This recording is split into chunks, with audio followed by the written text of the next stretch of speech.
વિશ્વના ધનિક મહાનુભાવોમાંના એક મુકેશ અંબાણીના પુત્ર અનંત અંબાણી 10મી એપ્રિલે પોતાના જન્મદિવસની ઉજવણી દ્વારકા ખાતે કરવા જઈ રહ્યા છે.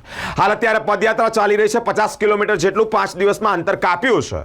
એક જીવદયા પ્રત્યેનો એક અદ્ભુત કિસ્સો સામે આવ્યો છે.